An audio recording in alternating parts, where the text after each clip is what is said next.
قبل ما نبدأ في فيديو النهارده حابب اقول لكم صلوا على النبي. وحلقة النهارده هتكون الحلقة التانية من حكاية هانزان، ويلا بينا على الحكاية. وبنشوف صاحبنا موت كل الوحوش اللي داخلين عليه بضربة واحدة، وكل اللي واقفين كانوا مذهولين من قوة صاحبنا، لأن هو بضربة واحدة موت كل الوحوش القوية دي. ووانغ كان واقف وكان شايف كل اللي حصل ده، وبيكون مستغرب من قوة صاحبنا، وبيقول ان هو بالفعل قوي جدا، ده بمجرد ضربة واحدة بس منه هو واقف موتهم كلهم وجابهم على الارض. بالفعل الشخص ده قوي جدا. والشخص ده اللي كان واقف ورا صاحبنا بيقول هانزان كمل مستوى الصعوبة التالتة. وبنروح لوي كان واقف وعمال يتفرج على صاحبنا، وكان بيقول الطفل ده قوي جدا عشان موت السلاحف المدرعة والوحوش الطائرة بضربة واحدة بس منه. الشخص ده بالفعل قوي جدا. والشخص اللي ورا الاخر كان مبهور من قوة صاحبنا، وبيقول له مهارة الموسيقى بتاعت الشخص ده قوية وسريعة وتقضي على اي حاجة قدامها، ومفيش اي حاجة تعرف تتصدى ليها. وبروح للزعيم بتاعهم وهو كان بيفكر وبيقول هل من الممكن شيء اللي واقفة جنبه دي تكون بس من الدرجة ايه؟ ده مستحيل وانا مش مصدق خالص. وبينادي على طول على شخص ما وبيقول له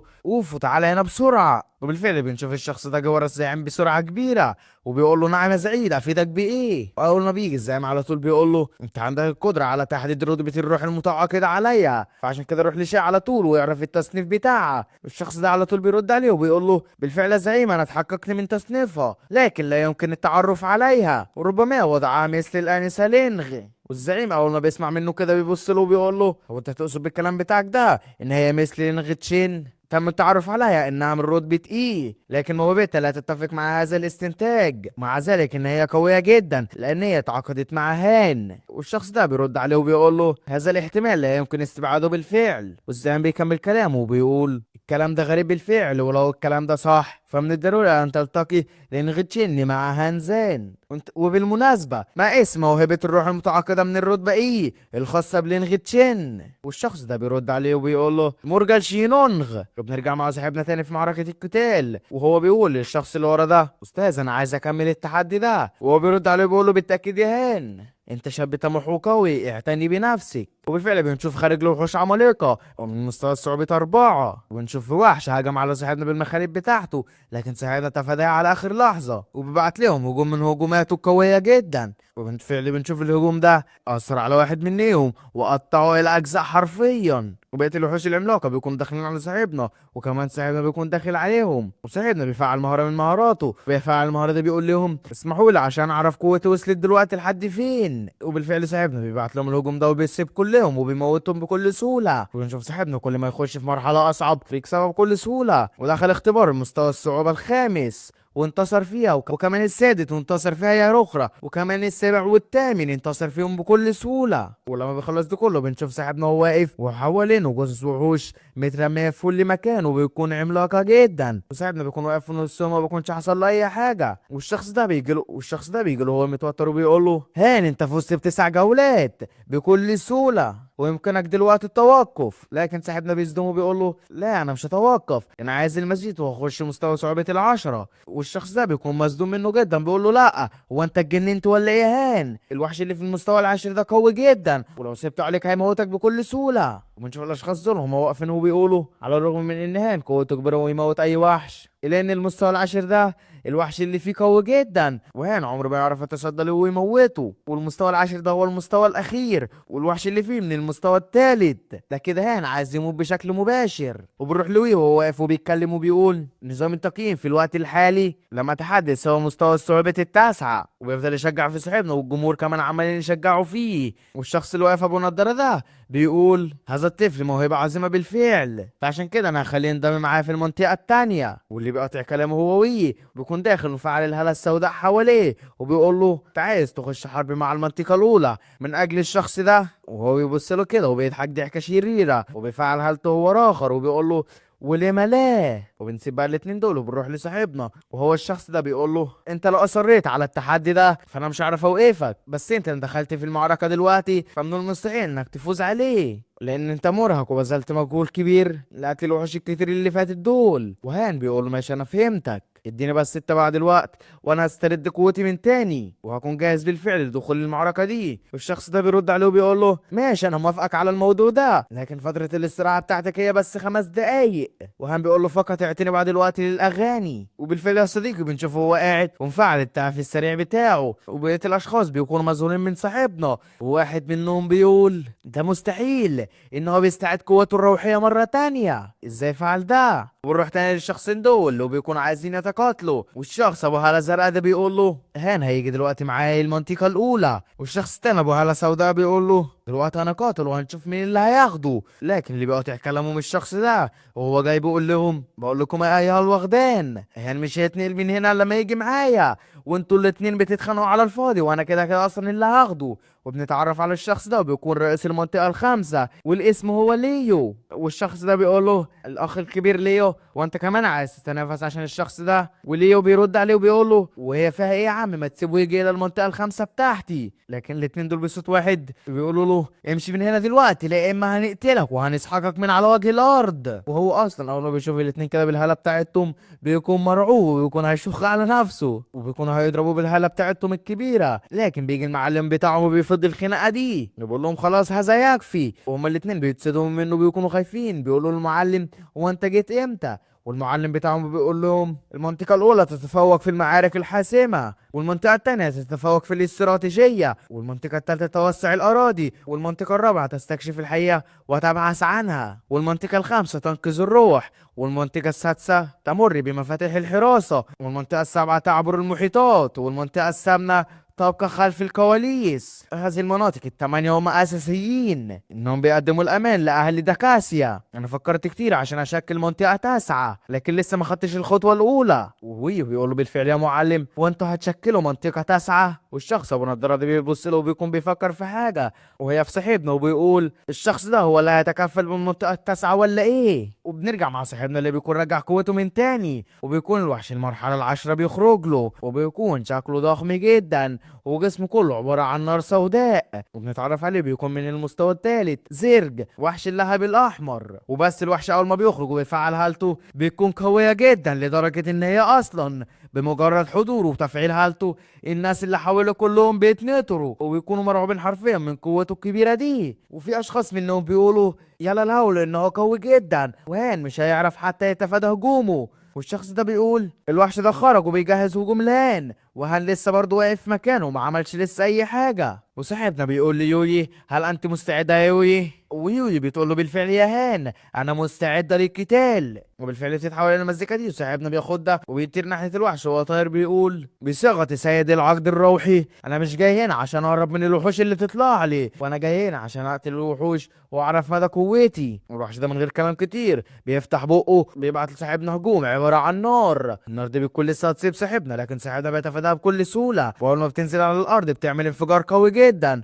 وصاحبنا بيقول القليل من الطاقة الصالحة 1000 ميل من الرياح المبهجة. وصاحبنا على طول بيفعل المهارة بتاعته وبيطير في الجو وبيقول فلتأتي الرياح. الشخص ده واقف وبيكون بيتفرج على صاحبنا وبيقول الشخص ده بالفعل قوي جدا. ومن قوة الهجوم اللي صاحبنا بيجهزه الاشخاص دول بيطيروا من مكانهم لان الهجوم بتاع صاحبنا قوي جدا وحرفيا بيطيرهم من مكانهم. وبنرجع لصاحبنا تاني وبيكون عامل دوامة حواليه وعلى طول بيوجه ناحية الوحش ده. وعلى طول اول ما بتروح ناحية الوحش بيتقدم الهجوم ده لان الهجوم ده قوي جدا. وبالفعل الهجوم ده بيأثر في الوحش والوحش بيطير مع الدوامة. ومن قوة الهجوم ده الوحش بيفضل يصرخ على اخره من الألم. واول ما الهجوم ده بيخلص الوحش بيكون متقطع الى حتت صغيرة. كنت صاحبنا واقف تحت بكل فخامة والاشخاص دول بيقولوا ان هو بالفعل نجح وقتله بكل سهولة. بس ازاي هذا ما يعقلش؟ الوحش ده من المستوى الثالث وقوي جدا ازاي الشخص ده يقتله بالسهولة دي؟ ونروح للواخدين دول اللي بيكونوا مستغربين من صاحبنا ومخضوضين وبيقولوا ازاي هان بالقوة دي؟ ده قتل وحش من المستوى الثالث بكل سهولة ان هو بالفعل قوته كبيرة جدا. وبنرجع لصاحبنا تاني اللي بيكون مرعب من اخر هجوم لان يا صديقي صاحبنا بذل مجهود كبير على الهجوم ده عشان يقتل الوحش بيه. وصاحبنا بيسمع صوت مين جاي من فوق بيقول له يا هان، ونشوف رجلين الشخص ده وهو نازل من فوق صاحبنا وبيقول له ايها الشاب تهنينا على اجتياز الاختبار ده، دلوقتي دخلت الى مساحة الاختبار التاني. وصاحبنا اول ما بيسمع الكلام ده منه وبيقول له هو انت مين؟ والشخص ده بينزل وبيعرف على نفسه وبيقول له انا نين المسؤول عن المنطقة التانية، جيت هنا بس عشان اسالك بعض الاسئلة. وصاحبنا على طول بيوافق وبيقول له ماشي اسال. والشخص ده بيقول له من برايك سيحقق النصر النهائي الزرق ام الانسانية؟ ممكن يفوز الزرق لكن الانسانية لن تخسر. وصاحبنا على طول بيرد عليه وبيقول له انا بقاتل لمنع الزرق من تدمير وطننا عشان يعيش البشر في امان وما يقعدوش طول حياتهم كده خايفين. ولينا اول ما بيسمع الرد بتاع صاحبنا بيعجبه جدا وبيسقف له بيقول له احسنت الكل يا هان. وفي لمح البصر بيكون الزعيم بتاعهم جه وبيقول له ايها الشاب هل ترغب في ان تصبح تلميذي؟ ولين بيقول له لقب هذا المعلم هو لي، الاسم الاول شوتوانغ.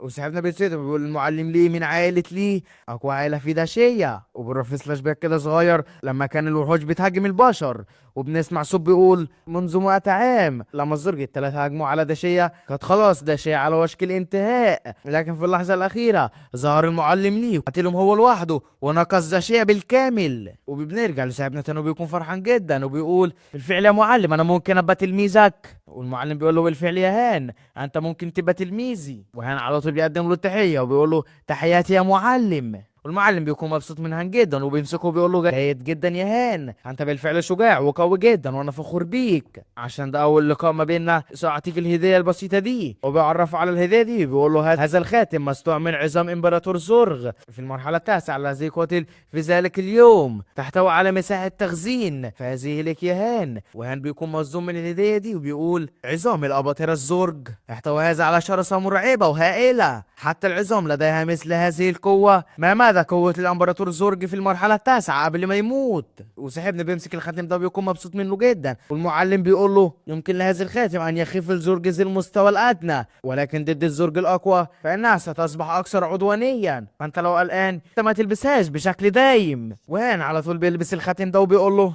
الهدية قيمة جدا يا معلم وبالفعل انا هرتديها. والمعلم بيكون فرحان جدا على هان وبيفضل يضحك عليه. والمعلم بيقول للين انت مش من الجبناء الذين يخافون من ارتداء هذه الخاتم فاعطيه لهم. ولين اصلا ما بيكونش عارف هو بيتكلم عن مين. والمعلم بيروح لهان وبيحط ايده عليه وبيقول له حسن خلاص يكفي الكلام، انت بالفعل يا هان انت وتلك البنت دي قدمت اداء قوي جدا وفعلت اللي عليك وبزياده. انا النهارده فرحان ومزاجي جيد جدا فانا عازمك انت والبنت دي على الغداء، يلا بينا نروح نتناول الطعام. وبنروح معاهم في احد المطاعم المشهوره وبنخش معاهم جوه وهم قاعدين بيتناولوا الطعام. والمعلم بيقول لهم يا هان انا اتصلت باخواتك الكبار للانضمام الينا عشان انت وشيا تتعرفوا عليهم وتكونوا اصدقاء. اسمه هو لين الشخص المسؤول على المنطقه المعركه التانية، لقد اتقابلنا من قبل. وبالفعل بنشوف الاخوه الكبار ظهروا وصاحبنا بيتعرف على واحد واحد منهم وهم بيكونوا قاعدين عمالين ياكلوا وبيكونوا فخورين جدا بصاحبنا ومعجبين بقوته الكبيره. وصاحبنا على طول اول ما بيتعرف عليهم بيقوم هو شيء على طول بيقدموا لهم التحيه وهان بيقول لهم انا هنزان ويحيى جميع الاخوه الكبار. والشخص ابو شعر احمر ده بيقول له احنا مجموعه وعائله في بعض فمالوش لازمه انك تدينا التحيه. والشخص ده بيقول له بعض الاخوه الكبار الاخرين لا يحضرون الى هنا، والاخ الكبير السادس يحرس الان الحدود وما ينفعش يسيبها ويجي لهنا، والاخ الكبير السابع موجود بس في الخارج فعشان كده انت مش هتتعرف عليه دلوقتي. وبالنسبه للاخ الكبير الثامن ولسه هيكمل لكن بيظهر في لمح البصر ولا هان وبيقول لهم لا حاجه للراغي انا هنا. والشخص ده بيقول له ده رقمي لو احتجتني في اي وقت فرن عليا ولديك فرصه واحده فقط. واللي بيكون اداله رقمه ده هو الاخ الاكبر الثامن. وصاحبنا بيكون واقف مستغرب منه وبيقول الاخ الاكبر الثامن لديه خاصيه فريده الى حد ما. ولين بيحتف له الشنطه دي وبيقول له دي الهديه بتاع الاخوه الكبار، هتلاقي فيها تقنيات الفنون القتاليه وهتلاقي كمان فيها بعض العناصر مفيده لك. وانا على طول بيمسكه وبيشكرهم وبيقول لهم شكرا ايها الاخوه الكبار على الهديه الجميله دي. وبنشوف المره دي داخله بدقه كبيره جدا وبتزعق لشيا وبتقول لها انت هنا قاعده بتاكلي بمفردك ومش واخداني معاكي، انت مش خايفه من العقاب ولا ايه؟ وشيء اول ما بتشوفها بتكون مصدومه وبتقول عمتي، لكن عمتها بتديهاش فرصه ان هي تكمل وبتقول لها انت كنت طول الوقت بتاكلي في منزلي وجايه دلوقتي تخرجي بره وتاكلي بمفردك، مستخسره انك تاخديني وتاكليني معاكي. وشيء بتكون خايفه منها وبتقول لها يا عمتي انت فاهمه الامر غلط، لكن عمتها بتداش فرصة ان هي تكمل، وبتكون بترفع ايدها عشان تضربها بالقلم وبتقول لها انت تجرؤين على الرد علي، انت واخده جدا. لكن قبل ما تضربها صاحبنا بيمسك ايدها بقوه كبيره، وهي بتتألم وبتقول له اترك ايدها ايها الواخد. وبالفعل صاحبنا بيزوق ايديها، وهي بتقول له انت بقى الشخص اللي خدعت ايديها وخلاها تنضم معاك. وصاحبنا بيكون منزعج منها جدا وبيقول لها هو انت عايزه ايه؟ لكن هي بترد عليه وبتقول له انا هعوز منك ايه يعني؟ انا ربيت شيا السنين اللي فاتت دي كلها وصرفت عليها بعض المصاريف، فعشان كده انا عايزه بعض التعويضات. والشاب بيكون متعصب ومتضايق منها جدا، وبتزعق لها وبتقول لها خلاص امشي يا عمتي من هنا. عمتها بتقول لها انت جرأتي وتزعقي في وش عمتك يا واخده؟ انت قلبك جامد بعد ما انضمت للوخد ده. وبتزعق في وشها وبتقول لها عمنيه من المنطقه الرابعه، هل تتجرأي انك تصرخي في وجهي؟ ستأكد من عدم قدراتك على البقاء في دائره خبره عقد الروح. لكن الشخص بتاع المنطقه الرابعه بيقول لهم انتظري، هو انت قلت المنطقه الرابعه؟ لكن عمة شاب بتصرخ في وشه وبتقول له هو انت عايز يا واخد؟ وهو بيكون مستغرب من ردها اصلا، والزعيم بيكون باصص لها وبيكون مستغرب ورا اخر. وهي بتشاور على المعلم وبتقول له انت جد هان صح ولا لا؟ انت الراجل العووز صح ولا لا؟ وهي بتبص لهان وبتقول له لو انت عايز تاخد شيء هتديني دهب ومهر ومنزل وسياره وتكتب ده كله باسمي. انا لدي قرايب من المنطقه الثالثه والرابعه والخامسه، وانت لو ما اديتنيش اللي انا قلت ده كله فسوف تدمر. لكن المعلم بيكون زي منها وبيكون بيقول هو انتوا واقفين كلكم كده ليه؟ اتصلوا على طول بالراجل العجوز. وكلهم مثل الاوغاد ما بيكونش فاهمين حاجه وبيمسكوا تليفوناتهم وبيقولوا ازاي يحصل ده كله واحنا في منطقتنا؟ وهي ما بيكونش همه كل ده، وبيكون قاعد وعمال يشرب في الميه بكل برود. لكن المره المزعجه دي بتقول لهم انت بترن على ناس لدعمك، انا كمان مش خايفه وممكن ارن لك على ناس كمان تيجي تدمرك انت والناس اللي هتجيبها. لكن بقطع كلامها هو تليفونها في شخص بيرن عليها وهي بترد عليه مرحبا، هو انت بتتصل دلوقتي بيا ليه؟ والشخص اللي بيكلمها في التليفون ده بيقول لها اهدي شويه، وانت عايزه تقتليني ولا ايه؟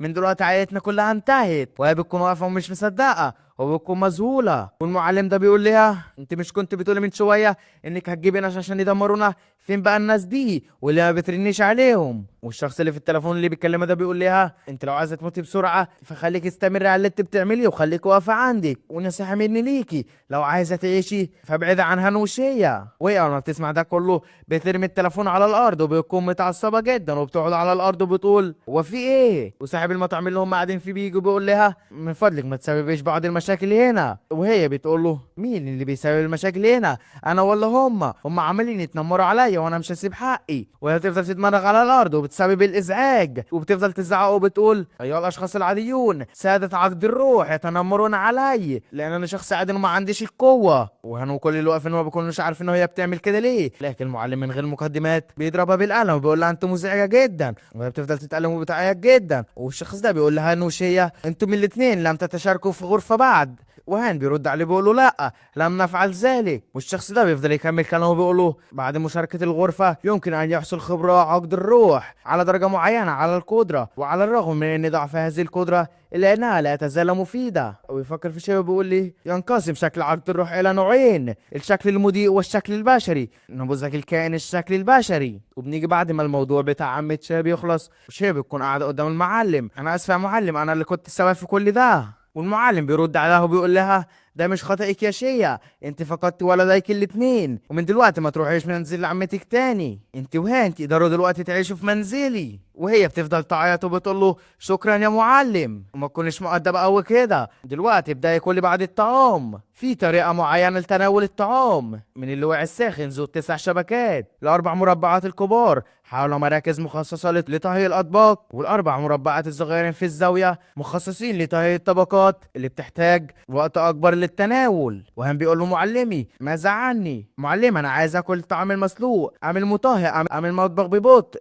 والمعلم بيرد عليه بيقول له أنا لا أعلم، لكل شخص طريقته الخاصة ومفيش حد يعرف مستقبل الشخص التاني. وهان بيبص في الأرض وبيقول طريقتي الخاصة، والمعلم بيبص على الطباخين وبيزعق لهم وبيقول لهم في اللحم البقر بتاعي. واول ما بينزلوا طبق اللحم هان بيبص عليه وبيكون عايز ياكله وبيمسكه بيضحك ضحكه خبيثه كده وبيقول هو بالمناسبه ليه لم تنضم رفاق الروح لاخواتي الاكبر؟ والمعلم بيرد على هان وبيقول له زوجات اخواتك الاكبر الان في شكلهم البشري وهم دلوقتي قتل وحش ما. وهان بيرد عليه وبيقول له اذا يمكن لسيد الروح ورفيقه التقاتل معها بشكل منفصل. وشي بترد عليه وبتقول له لكن عليك ان تمارس الجنس اولا. والشخص ده بيقول لهان ادام اتكلمت انت هان على الموضوع ده فانا هجاوبك على سؤال دلوقتي وانت ترد عليا. يا ترى شي دي مجرد رفيقه الروح من الدرجه ايه؟ وصاحبنا بيرد عليه وبيقول له بصراحه بالفعل كانت في الدرجه ايه بس في البدايه، بس انا لدي قدرات خاصه ايقاظ قدرتها بعد ذلك اصبحت من الدرجه التريبل اس. والاخوه الكبار كلهم بيكونوا مصدومين من اللي صاحبنا قاله وبيقولوا له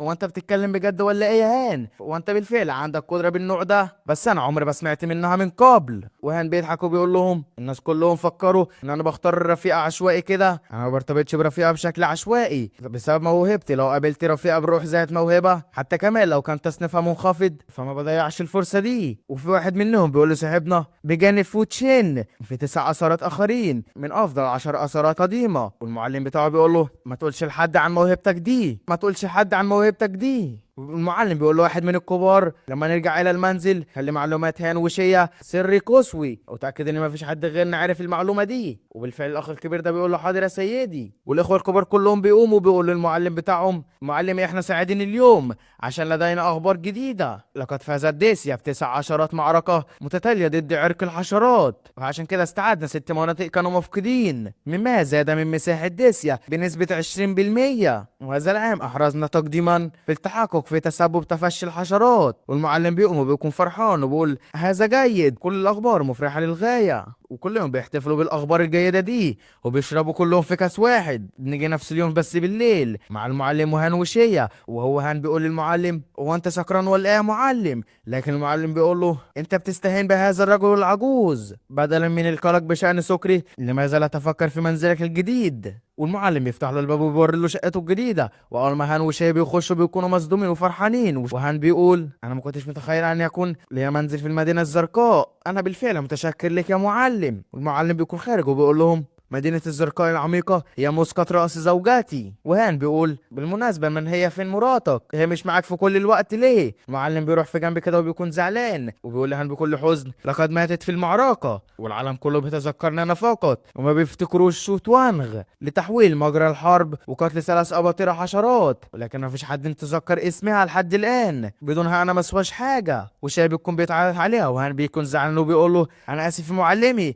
انا المفروض ما كنتش افكرك بيها. لكن المعلم بيقول لهان خليك لطيف مع شيء من الآن واستمتع بكل وقتك الفاضي، هما مش فقط أدوات روح للقتال، هما برضه بشر من لحم ودم زيكم. وهان بيشكره بيقول له أشكرك يا معلم لتعليماتك دي، بالفعل سأعتني بيها. بس أنت يا معلم ممكن تقول لي اسم زوجتك دلوقتي؟ يكون بس في شخص واحد كمان بس يفتكرها. والمعلم بتاعه بيقول له أنت بالفعل يا هان مختلف عن الآخرين، فهو ده اللي أنا بحبه فيك. وهي كان اسمها لين غيمي وبيفتكرها وهي كانت على فراش الموت وبيقول له في تلك المعركة الأسطورية أنا قتلت إمبراطور حشري واحد لكن هي ما استسلمتش وفضلت تقتل الاتنين حتى الموت، وهي لو كانت لسه عايشة دلوقتي فكانت هتنقذ العالم أحسن مني. وبيكون عمال يعيط وبيقول لي هان الوقت اتأخر يا هان، روح دلوقتي التوشيح على غرفتكو. وهان بيقول له حاضر يا معلمي. والمعلم بيروح لبيته وبيكون قاعد في الجنينة وبيقول لا أستطيع ذكر آخر مرة شهدنا أنا وأنت فيها القمر. لكن المعلم هو قاعد بيفكر بيقطع تفكيره ده هان وهو بيقول له يا معلمي. وبيكون رجعت أنا وهو وشية بيقول له الآن بما أن السيدة لست هنا هنقعد معاك أنا وشية لمشاهدة القمر، هنقعد معاك أنا وشية لمشاهدة القمر. والمعلم بيقول له يا هان لكن رواياتكم جميعا بتذكرني بشيا ويمي، لكن إذا تريد حماية من تحب ستحتاج إلى القوة الكافية، والآن سأعلمك الفن القتال